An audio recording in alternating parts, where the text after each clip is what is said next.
Très content d'être ici, il fait beau, on est bien.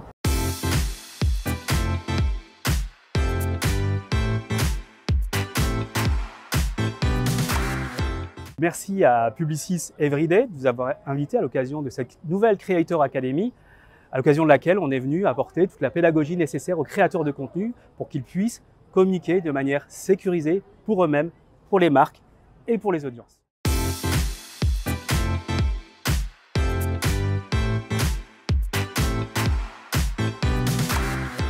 Bonjour, je suis Mohamed Mansouri, directeur délégué de l'ARPP, l'autorité de régulation professionnelle de la publicité. C'est l'unique organisme de déontologie en France qui édicte des règles de bonne conduite, des règles éthiques applicables à la publicité et aussi à l'influence commerciale. Ces règles, elles sont adoptées par la profession, par les marques, les agences, les médias, mais aussi tous les acteurs de la chaîne de valeur. Ils vont prendre un engagement fort, celui de respecter ces règles en nous confiant à nos services opérationnels le soin de veiller à leur bonne application en les accompagnant.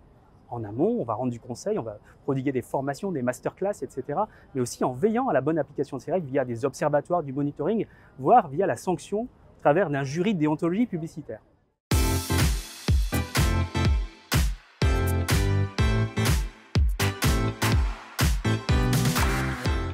L'influence commerciale, on s'y intéresse à l'ARPE depuis 2016-2017, au moment de l'adoption d'une règle déontologique. Et très vite, s'est manifesté le besoin de mesurer le niveau de conformité. Et c'est là où on s'est rendu compte qu'il y avait un gros enjeu pédagogique, celui de permettre aux créateurs de contenu de connaître le cadre déontologique, le cadre légal. Les créateurs de contenu sont des émetteurs de communication commerciale, de publicité. Et à ce titre, ils ont une obligation. Au même titre que n'importe quel média finalement, certains même se disent avoir une ligne éditoriale, ils ont une responsabilité vis-à-vis de leurs audiences qui sont des consommateurs. Donc le certificat leur permet de connaître ce cadre, protéger les consommateurs, protéger leurs audiences et se différencier auprès des marques qui le rendent de plus en plus obligatoire, mais pas uniquement. Aussi les intermédiaires, les agences, les agents.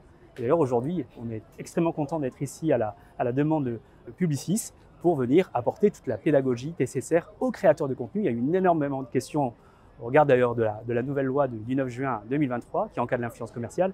On était très heureux d'être ici pour répondre à leurs interrogations.